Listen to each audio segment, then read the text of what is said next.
I'm going to give you a breakdown of the Week 1 NFL matchup between the Los Angeles Rams and the Carolina Panthers, and we're starting right now. What is going on? My name is Alpha Omega. Welcome to another video. If this is your first time here and you want to learn how to bet on sports like a pro and gain an edge over the sports books, start now by subscribing and clicking the bell so you don't miss anything.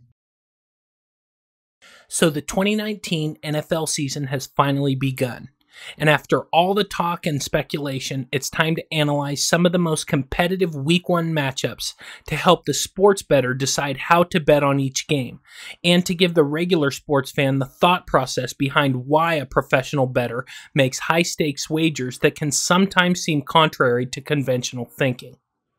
One of the most interesting matchups in Week 1 is the matchup between the LA Rams and the Carolina Panthers. While the Rams made it all the way to the Super Bowl last year, this is a significantly different Rams team than the one that lit up the league last year. And the same thing can be said about the Panthers, but for different reasons.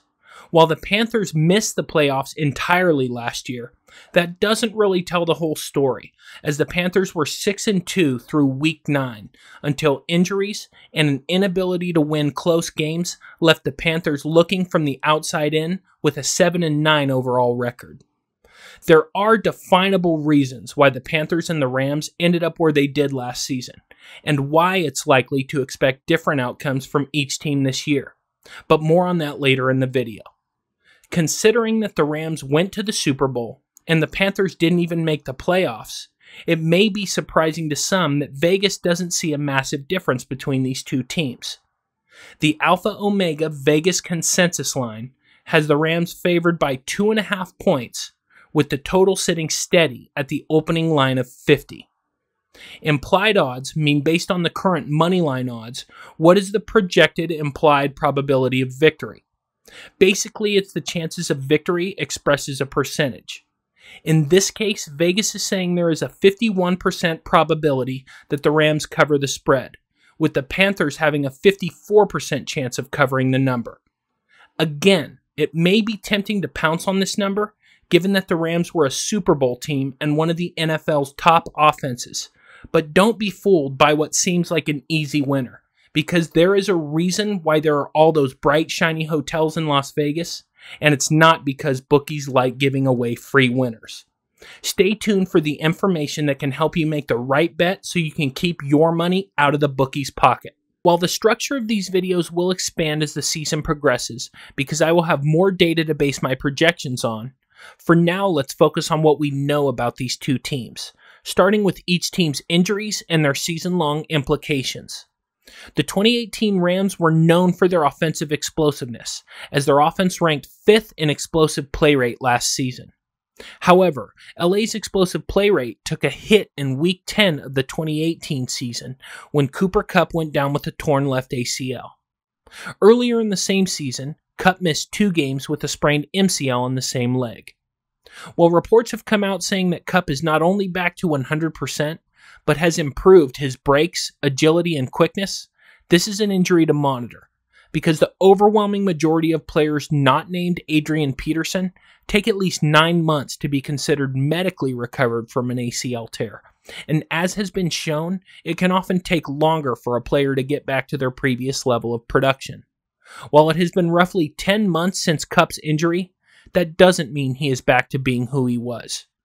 While I do hope that Kupp is at full strength, based on similar injuries, it may take until midway through the season for Kupp to return to form.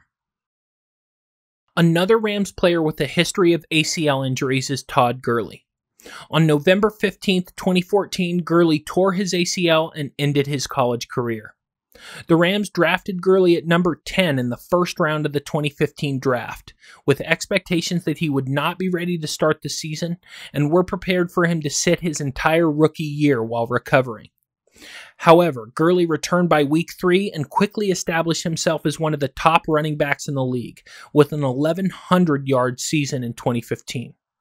Gurley has been extremely productive since his return from his torn ACL, and has not shown any lingering effects from the injury until late in the 2018 season. Prior to the start of the season, Gurley signed a then record-breaking 4-year, $60 million contract extension with $45 million guaranteed. And while Gurley finished the 2018 season with first-team All-Pro honors, by the end of the season, Gurley was relegated to a backup role behind C.J. Anderson, with the Rams refusing to admit any issues with Gurley's health. In the Rams' playoff run, Gurley only totaled 30 carries in 3 playoff games, with only 10 of those carries coming in the Super Bowl. It was obvious that something was wrong with Gurley, regardless of what the Rams said at the time. After the season, reports began to trickle out that Gurley was suffering from degenerative arthritis in his knee, the same knee where Gurley suffered the ACL tear. The implications of this is frankly just not good for the future of Todd Gurley as an elite running back, and the news is equally dismal for the Rams' salary cap future. At this point, Gurley's days as a 3-down running back are over, and the Rams are going to have to reduce Gurley's workload significantly in order to preserve his effectiveness for the rest of his career. While number 30 may continue to provide the Rams with high scoring efficiency in limited bursts, issues like the arthritis Gurley has in his knee cannot be reversed, and the Rams cannot rely on him to carry the offense in 2019. The Panthers' hopes for a successful season were ended with the injury to Cam Newton's throwing shoulder. Newton's rotator cuff and labrum were first operated on in March of 2017, and while the surgery and rehab were successful, Newton again injured his throwing shoulder in 2018, requiring a second operation in less than 2 years. The second surgery took place after a fantastic start to the 2018 season, followed by a string of losses where Newton seemed unable to accurately deliver the ball where he wanted it, along with a gradual decrease in arm strength, to the point where Newton saw his season cut short with 2 weeks to go. While there had been plenty of speculation about whether the injury involved a rotator cuff, Newton's injury was a loss of range of motion, which means that the rotator cuff and labrum were unaffected. What this does mean is that there is damage to the articular cartilage, which is a fancy way of saying Newton has arthritis in his throwing shoulder. While the cause of the arthritis is unclear, in the offseason Newton was forced to alter his throwing motion in order to take some of the strain off of his shoulder, to not only prevent further short-term damage, but more importantly to allow Newton to last an entire season without his arm breaking down. The details of the mechanical changes to Newton's throwing motion are far-reaching, including the way he transfers his weight when throwing, the position of his hips, and his footwork. And while the changes may not be readily apparent just by watching him throw, according to reports at a Panthers training camp, Newton has dedicated himself fully to the necessary changes. What will be the true test is whether Newton is able to resist the temptation to regress back to his previous throwing motion when under pressure. In the early stages of the 2019 season, there shouldn't be any issues, but the true indication will be about midway through the season. If Cam is unable to alter his throwing motion consistently, we will see a repeat of last year's issues. In week 3 of the preseason, Newton suffered what was called a minor foot sprain after being sacked in the first quarter. X-rays were negative, and while Newton left the stadium in a walking boot, the boot is often used to prevent swelling rather than as an indicator of serious injury. Newton is expected to start week 1, so barring further information prior to kickoff, the ankle injury should not affect Newton's scoring efficiency. I won't be dwelling on Greg Olsen's foot injuries because at this point he is fully recovered from his broken foot. But having missed a large portion of the last 2 seasons with foot issues, his long-term sustainability is uncertain, and at 34 years old, this may be the last season for the 3-time Pro Bowl tight end. Before I continue with the betting guide, if you're enjoying the video and if you feel like you're getting good information that can help you gain an edge over the sportsbooks and make smarter sports wagers, make sure and subscribe and hit the notification bell so you can stay updated with the latest sports betting content from me, professional sports handicapper Alpha Omega. Also, make sure and click the link in the description of the video, check out my website, and sign up for a sports betting package. I literally break down sports information and make my living based on that information every day. I take all of the sports data I can find, I factor all of that data into mathematical betting models to make my picks, and I send you the same picks that I bet on myself. I have packages for every level of sports bettor, from a beginner who is just coming into the sports betting world to the expert bettor who just needs that extra edge to take them to the next level. Make the smart decision and sign up with a professional today. It is important to remember that the NFL changes season to season more than any other major sport, and one of the reasons for the constant changes from year to year is free agency. Both the Rams and the Panthers gained and lost significant contributors. The Rams lost top 20 defensive tackle Ndamukong Suh to the Buccaneers, and while Suh had a good regular season, he was at his best during the Rams' postseason run, reminding the league why he was once the highest paid defensive player in the NFL, before former teammate Aaron Donald signed a 6-year, $135 million extension. Replacing Suh is Tanzel Smart, which, while an obvious downgrade, is athletic enough to provide a counterpoint to Donald's relentless pass rush. The Rams also lost starting free safety LaMarcus Joyner to the Oakland Raiders, but in this case, LA upgraded to Eric Weddle, who was a top 10 free safety last year for the Ravens. The Rams also added outside linebacker Clay Matthews, who had a down year last year for the Packers, but I chalk this up more to Green Bay misusing the 6-time Pro Bowler. I expect Matthews to make an immediate impact for the Rams defense. The Panthers said goodbye to longtime defensive leader and top 20 linebacker Thomas Davis, who signed with the Chargers. The Panthers chose to move on from Davis after the overall defensive team efficiency drastically declined in 2018, along with the Panthers wanting to transition to the younger Shaq Thompson, who is a former first-round pick and is in a contract year after the Panthers exercised his 5th-year option. As of now, this has to be considered a downgrade. The Panthers also shifted their offensive line by letting go of longtime center Ryan Khalil, who signed with the Jets, and adding center Matt Paradis from the Broncos. Paradis ranked 2nd out of all centers last season, and Khalil is winding down his career. This is a major upgrade for the Panthers, which should help limit the sacks on Newton, as well as increase the Panthers' run efficiency. The Panthers also added Gerald McCoy from the Buccaneers, who is one of the most dominant defensive tackles in the NFL, to a 1-year contract.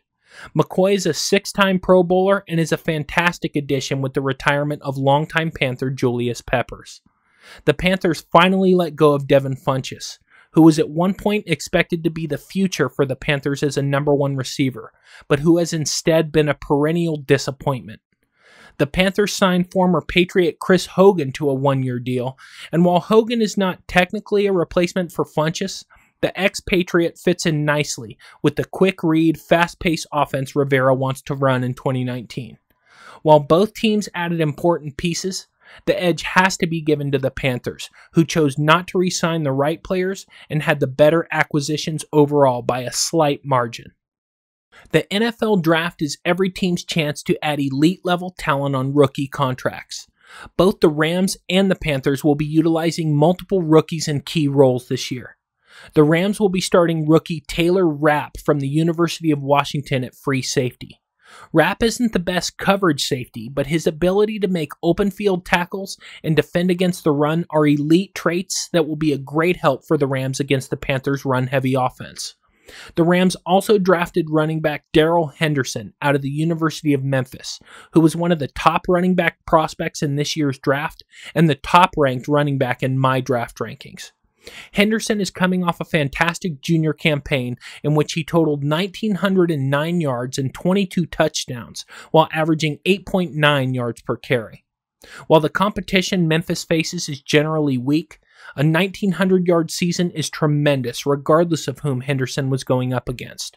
With the issues with Gurley's knee, Henderson could make an immediate impact with this Rams team.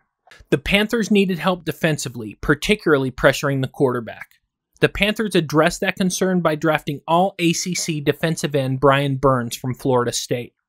Burns is a pass rush specialist who has already showcased why the Panthers drafted him, racking up 4 sacks in the preseason, including a strip sack. Bruce Irvin is currently a game-time decision, so Burns' usage could increase if Irvin is unable to play. While the Panthers drafted other players who may play a factor at some point this season, Burns is the only sure Week 1 participant. So as of Week 1, the edge in draft class has to be given to the Rams. I hope you enjoyed this video, and I will be doing my best to get multiple videos out every week. In addition to this NFL Week 1 betting guide, I also have a link to more NFL videos. You'll see a link right here. I recommend that you click on that now. Remember, if you want to learn more about betting on sports like a pro and gaining an edge over the sports books, start now by hitting the round subscribe icon so you don't miss anything. Thank you so much for watching. I'll see you next time.